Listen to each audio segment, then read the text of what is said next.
It's part of the story of those seeking asylum at San Diego's front door. Why the news this week in Haiti is critical to understanding the bigger picture. San Diego is trying again to provide shelter to houseless individuals downtown. We'll get a status check. And equality at the blood bank. New research that might finally remove a barrier for gay men in day-to-day life. I'm Claire Tregesser, and the KPBS Roundtable starts now.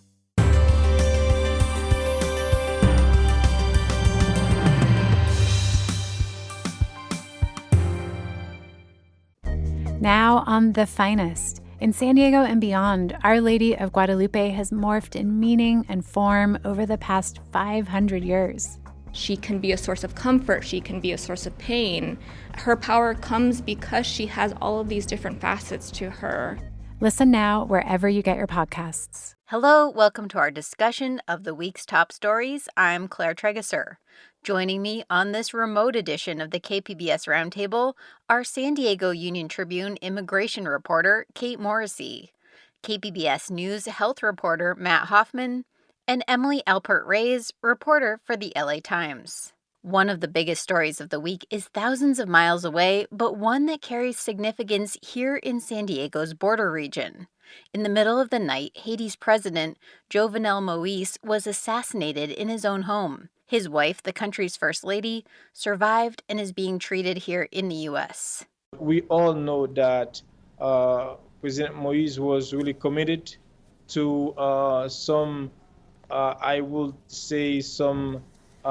actions against the oligarchs in Haiti. So we know that in the last days, he spoke about the consequences that those actions can have on his own life. That's Claude Joseph, now Haiti's acting prime minister, on what might be behind the shooting. But our focus today is on this latest shock to a country with a long history of instability and how that leaves its citizens with no choice but to seek asylum elsewhere. Our guest is Kate Morrissey, who has covered the asylum system extensively for the San Diego Union Tribune. Hello, Kate. Hi, thanks for having me. Let's start with the situation now in Tijuana.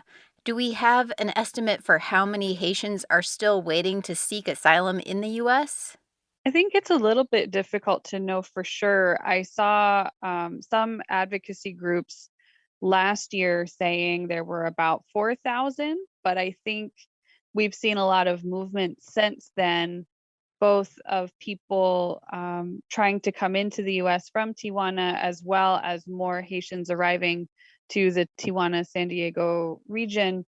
So I don't know that number is super exact, but that's the best I've got at this point. Okay, so much of the coverage around immigration and asylum involves Central Americans, which you've also reported on at length. But does the story of Haitians get overlooked? I think there are a lot of immigration stories that get overlooked, and certainly migration from Haiti has been one of those. There have been moments where it ends up in the spotlight, but it doesn't have the same sort of continued focus that migration from other places has, even though it is a pretty constant thing that is happening. You have interviewed many asylum seekers from Haiti. Is there a common experience or reason for leaving that stands out to you? I think one of the things that stands out to me about folks from Haiti is that there are so many different reasons and reasons that sort of intersect with each other or compound each other. So whether you're looking at folks who chose to make the journey, back right after the earthquake happened that, destroyed so much of the country, or whether you're looking at folks who fled political violence, because there has been a lot of political repression and targeting of political opponents or people who think differently from those in power. And then there's folks who are fleeing sort of the rise in violence among gangs and other groups who are sort of tied to some of these different power structures. And that's been sort of a little bit more recent. So there's all these layers going on. So Haitians were among those caught up in President Trump's immigration policies at the southern border. Are we starting to see any movement or progress when it comes to Haitian asylum seekers under President Biden? Well, I think the thing to note is that Haitians were not part of the official sort of remain in Mexico policy or the migrant protection protocols. That was for people who were from Latin America. And so what happened to Haitians were some of the other Trump policies that kept people from getting access to US soil. So things like metering, where the ports of entry would only take so many asylum seekers per day, and everyone else was stuck waiting in these incredibly long lines that stretched for months and months and months. And Tijuana in particular had a lot of Haitians in the line waiting to come into the port of entry. And when the pandemic started and the Trump administration put this policy into place that immediately expels people who cross into the United States and completely shut down asylum processing at ports of entry, the Haitians who were on that list, who were waiting in that line, were just stuck. And there's not been a way or a process yet to get them unstuck. The Biden administration has continued that pandemic policy. It's called Title 42. People have been expelled either to Mexico or to Haiti.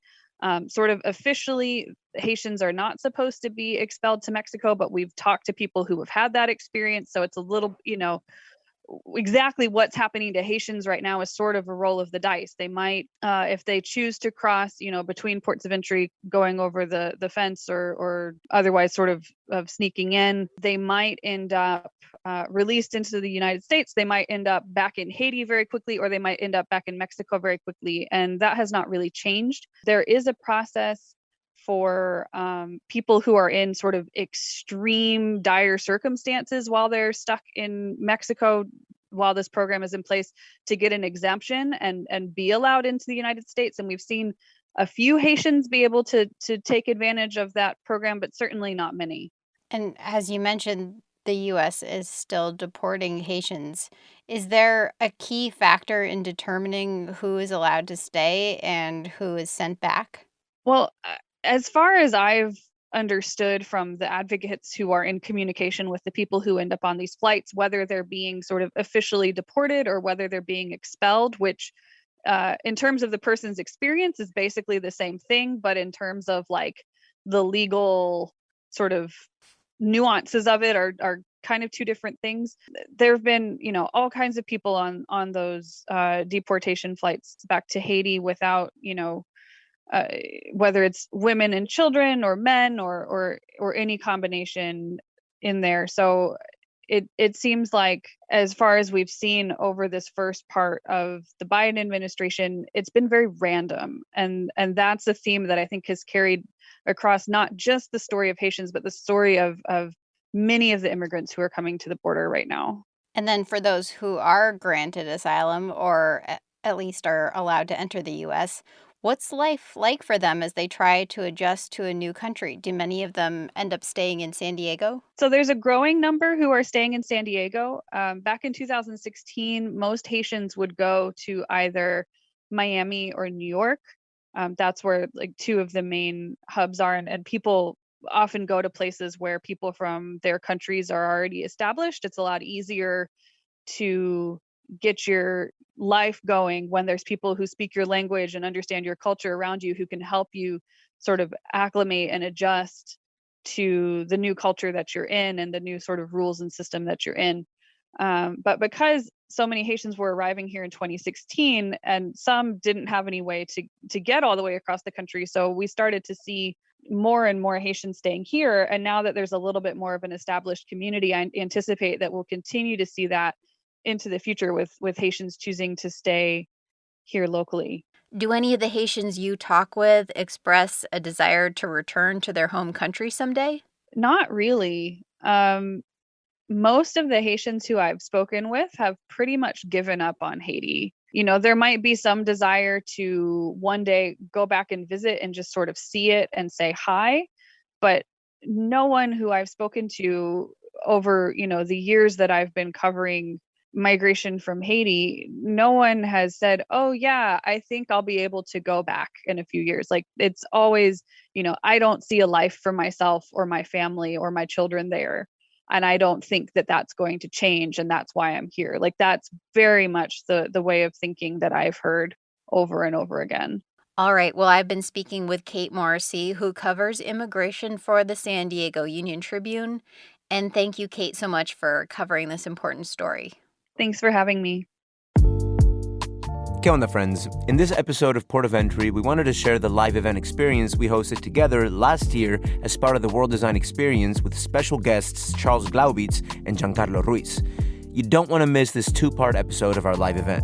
Catch us wherever you get your podcasts. Nos vemos pronto. It's something we've heard from so many public leaders over the years. Something finally needs to be done to end homelessness in San Diego. What is happening in downtown is wholly unacceptable for the residents and for the businesses of this community, but most especially for the people who are living unsheltered in encampments along our sidewalks. That was San Diego Mayor Todd Gloria just a few weeks ago announcing a $100 million partnership with the city and county. That money is being spent to get people into shelters, starting in the downtown area. So, how's it going? And how is this effort any different from work done in the past? And more importantly, will it work? KPBS health reporter Matt Hoffman checked in with those doing the one-on-one outreach required for this delicate and personal work. Hello, Matt. Hey, Claire. So let's start with your initial impression this week. Did you see any noticeable improvement of the situation downtown? You know, it's definitely hard to tell. And we sort of asked that to the Housing Commission, who is coordinating this outreach, among nonprofits, city workers, and also, county health nurses. And they said over the first week, so this is a month-long coordinated outreach. They said in that first week, they saw just under 140 people get admitted to shelters. Now, shelters are just one piece of this, kind of the first piece of getting people some sort of housing. And they say majority of that came from this downtown push. Okay, and then you talked with a representative from PATH, one of the many groups involved in this outreach work. And what did they have to say about this latest effort? They said that there's a lot of people that are taking advantage of resources. And when we say resources, they're focusing on a couple different areas of downtown, the East Village, the Gaslamp District, and the city center. And within that, they sort of have like this central hub that has a number of services, like things like Medicaid, county behavioral health services, also tents there to try to get people into shelter. And they sort of move that around. And they said it's been very successful, right? Because some people, it can take a number of touches to try to get somebody to accept even just like shelter in terms of getting them in a shelter tonight. They say that that's fairly easy, but then there's other small wins where maybe it's, somebody doesn't know that they have access to Medicaid or Medicare and they can get some income, or maybe they need a driver's license to be able to apply for some of this housing and they can give them a voucher, maybe even take them to the DMV. So some of those little wins are happening. And also they are saying that they are getting more people into shelter. But it's nice because we have, coordinated outreach efforts in the past, but usually it's like one or two of these big events a year where they have all these providers in one location. So having these sort of mini mobile command centers, they say it has been working. And part of your story includes a man who says he chose to be homeless. Here's a couple comments from Montel Blake about his situation. I don't have no complaints. I have no complaints because I chose to be homeless. And even though it's hard to get up out of that whole situation, it's nobody's responsibility but mine. I got a couple of issues about being around groups, about being around, being too close to people. Not that I don't want to accept help. It's that why get in the way when somebody can use it better than me? Right. So he's saying there that he has issues being in a shelter where he's close to people. And so how does an experience like his illustrate just how complex of an issue this is? It's not simply about people desperate for shelter, right? Exactly. Just to give you some background there, before we talked to Montel, we were just happening to be going downtown to try to speak with some people with PATH who were involved in this effort. And we just happened to roll up on an encampment cleanup along National Avenue. And, some people think that the encampment cleanups aren't happening. They are still happening. That's where they go up and they put up those 3-hour signs and they say, hey, you have 3 hours to basically get your stuff and move it out of here, because then they roll in with a dump truck and they roll in with like street sweeping crews and they move everything out of there. So this gentleman, Montel, he was moving a lot of stuff. I mean, basically like his whole life, his whole home. And he was moving it to another block. But, we asked him straight up, if they said to you today, hey, we have a shelter bed for you, would you want to go into it? And he said, no. And that's something that housing officials, homelessness officials are very aware of, that a lot of people, may not be trusting right away. They may not want to live in that group setting. We talked to another gentleman out there the other day during this cleanup. He was having to move a lot of stuff, literally grabbing stuff out of the dump truck right before they crushed it. He was saying that he thinks that the shelters are too restrictive in terms of having some of these curfews where you have to be in by. Some of the people who are living out there, they just, want a lot of freedom. Now, there are some other barriers in place too, in terms of, using alcohol, some people using drugs. You can't do that inside of a shelter. And part of this push, this is the first month of just trying to reach out to people. But then the second part of this, like the phase 2, where the county comes into play, is the city's looking to identify a shelter that can help people with severe substance abuse disorders. And then county health nurses, behavioral health nurses will be staffing that. And they also want to, the Housing Commission who's coordinating this says that they want to hear from people about maybe what some of the barriers are to going to a shelter and see if they can, sort of change some of that maybe in this new shelter that's a city-county partnership. Is there any enforcement being considered for people who want to continue living outdoors? Definitely. And when we're seeing, and I guess when we say enforcement, we're talking about these encampment cleanups. But it's sort of interesting because it's sort of like a shuffle of moving things around. The one gentleman we talked to said days like this, when we have to move our stuff, maybe we've been here for a month, we have like a little tent encampment set up. They're very hard days, but he also said that it's part of the game. It's part of being homeless in San Diego. You sort of get used to it. And just anecdotally, those are very tough days, a lot of emotions flying around. There was one woman who, clearly disabled. She had a lot of stuff, but there's definitely a community down there. And basically what a lot of these people are doing is they're grabbing their stuff and they're moving it to another block because that block, maybe isn't getting hit today. It's not being an encampment cleanup. So they're able to move some of their stuff, and then the city crews come in there and they sort of clean up. And Mayor Todd Gloria said this hyper-focused effort will last a few weeks. How will they measure if it's been successful? I think that there's a couple different measurements there. And I asked this to the Housing Commission. The sort of big overarching goals is they want to see people get into shelter, but not necessarily get into shelter. Some people, they may have signed up for a voucher, but maybe they don't have access to email and they don't know that, hey, you signed up for this 6 months ago. We have an apartment ready for you to go into. So that would be like an exit to housing. Potentially another wins could be, people that maybe need to go into like a nursing home or some sort of, more longer term or higher acuity care. But then also, like what I touched on earlier, there's some smaller wins. Combating homeless isn't something that happens overnight, especially when we talk about people who are chronic homeless, people who are living on the streets. They don't want to go into a shelter. So that's making some of those small touches, some of those small connections where even if it's just giving them a cup of coffee, giving them some food to start building that trust. But then some of the other small things, like maybe getting them signed up for Medicare, getting them, helping them get a new driver's license so that they can try to sign up for some of these programs, even getting them vaccinated. Part of these small command centers, there's county health nurses there delivering COVID-19 vaccinations. So, you could say from a public health perspective, it's a win if we get more of our most vulnerable vaccinated. So there's a couple of different measurements there, but they want to get people into shelter, into some sort of housing. That's the overarching goal. And downtown isn't the only part of San Diego where help is needed. Is there a plan to take this approach elsewhere? And if so, what locations might be next? So right now, this big push, we're a little over a weekend into this month-long push, is centered around downtown. And you might be asking yourself why that is. Well, that's where a large concentration of people who are homeless are. And we have these outreach workers going out there on a regular basis. They sort of have it broken up into districts, but they're, doubling down, tripling down, quadrupling down on their efforts to try to reach these people. I'm unsure if it's going to be moved somewhere next, but just talking to some of the outreach workers that are doing this, they really like the idea of, sort of traveling around with this mobile command center where, instead of having to, call over a county health nurse to come meet them out somewhere, which, can take some time, they can just bring them to this one central location, get them a meal, maybe get them signed up for some services. So I think that people would like to see it happen elsewhere, but keep in mind too, these programs cost money. They need buy-in from local communities, local jurisdictions. So, it's happening in the city of San Diego, happening downtown, but it remains to be seen if it can be duplicated somewhere else. All right. Well, I've been speaking with Matt Hoffman, a health reporter for KPBS. And thank you, Matt, for continuing to cover this story. Thanks, Claire. This weekend, San Diego will host some of the first Pride events leading up to next week's parade in Hillcrest.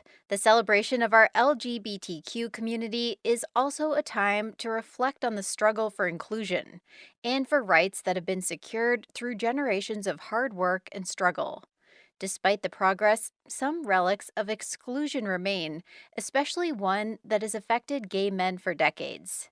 LA Times reporter Emily Alpert-Reyes has a story this week on a new push to ease restrictions on blood donors, which has been a pain point going back to the 1970s. Hello, Emily, and welcome. Thanks so much for having me. So your story profiles the experience of Andrew Goldstein, Why did he want to take part in this study? So Andrew is someone who used to give blood very routinely, to the point where I think he had like a special pin from the blood bank for having given so much. He's a type O negative donor, so he's a universal donor, but he's also a gay man who's in a monogamous relationship. He's married. And as a result, he is excluded from donating now. So he hasn't been able to donate for most of his adult life. And he recently enrolled in this new study to help provide information that could potentially lead to changing those restrictions. And so, as you report, the FDA regulates blood banks and the rules for donations, and they have eased restrictions a bit in recent years. But tell us what barriers still exist. So, as it stands, if you are a man who has had sex with another man in the past 3 months, you cannot donate. So basically, if you are in a committed relationship and having any kind of sex life in it, you're still not able to donate. This is somewhat looser than the restrictions in the past. Initially, this was a lifetime ban. If you were a man who had ever had sex with another man, you would not be able to donate blood. That was loosened a couple years back to a 1-year deferral. So if you had not had sex with another man in a year, you would be eligible. Again, that still excludes, most people who are at all sexually active, who are gay, bisexual men. Right, even those in a monogamous relationship, as you say. But then there are people who argue against easing restrictions. So what sort of public comment did the FDA receive on this issue? Right. So when the FDA was looking at loosening the lifetime ban, there were a string of letters that they got from people who basically argue that, this is a political correctness move, that this is still too risky. Gay and bisexual men are still at much higher risk of contracting HIV than the rest of the population. They kind of still bear the brunt of the AIDS epidemic. And some argue, look, it doesn't make any sense to change those rules while you have a group that is still at elevated risk. And Goldstein reflected a bit on the growing social acceptance of the LGBTQ movement and this blood donation issue, saying it seems, quote, totally out of step with where we are. So how do he and other advocates hope science can be another path to make societal gains? Well, what folks who want to change the rules have argued is that in general, these kinds of restrictions are very blunt instruments. Even people who run blood banks, talk about these as being very blunt instruments, that they're meant to sort of screen out people in very broad ways, and they're not necessarily very fine-tuned. What this new study is aiming to do, and what some other countries already do, is screen out people instead based on particular behaviors, such as, having sex without a condom, having sex with a lot of new partners. And they're hoping that could be a more refined way of, really looking at who's actually at elevated risk for HIV and who is not. Are there people who are being screened out now who, could be perfectly fine donors? And so you referenced this a little bit, but tell us more about the technology and how it's evolving to determine that donated blood is safe and not tainted with HIV or anything else. Yeah, so one of the reasons why these restrictions were put in place early on was that blood testing, couldn't effectively detect the virus until months after exposure. So that meant that if you had someone who had gotten infected with HIV and then went to give blood, that it might not be picked up by the testing. Over time, those tests have grown more and more sensitive so that, that period of time between when someone's affected and when it's detectable in their blood is a lot shorter. It's now around a week, maybe a little more, depending. And that has made a lot of groups that were concerned about, loosening some of these restrictions a good deal more comfortable with it, because as that window has gotten narrower and narrower. And are there ways to screen potential blood donors in ways that don't explicitly ask about sexual orientation?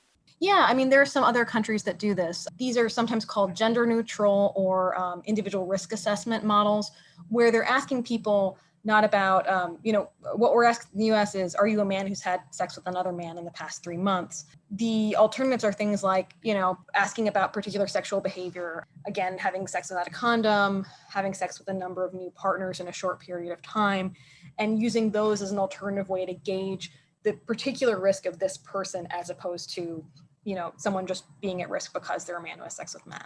And now blood shortages have been an issue. The pandemic and our reopening is part of the reason. Is there any sense on how easing restrictions on gay men might help in a practical sense of helping blood banks maintain supply? I know that when the lifetime ban was loosened, that there was some research on the exact number of donors. I'm not sure that that's happened with adjusting from a 3-month deferral to a risk assessment model. But I think that certainly the need for blood has made it all the more urgent for blood banks to look at what's the best possible way for us to be assessing who can donate. And are there ways that we could be screening people that would, again, allow more people who are safe and not risky donors to go ahead and give? And you report that the Red Cross and others are part of this study. So, how can people learn more or even participate if they're interested? Yeah, the website for the study is advancedstudy.org, and it provides a lot of information. If people are interested in enrolling, they're enrolling people in the LA area and several other major cities.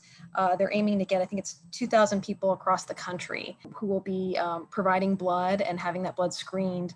And also answering a bunch of questions about their sex lives to determine if there's a better way to screen people for risk. All in the name of science, right? Well, I've been speaking with Emily Alpert Reyes, who's a public health reporter for the LA Times. And thank you, Emily, so much. Thank you. That wraps up this week's edition of the KPBS Roundtable.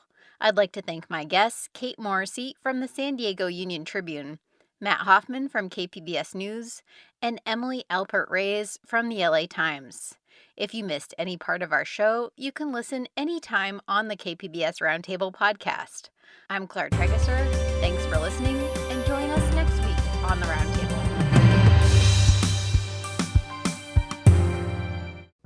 Now on The Finest, we examine an icon. Our Lady of Guadalupe has been a powerful symbol for 500 years, and artists have reimagined her as a source of resilience and pride. Listen now wherever you get your podcasts.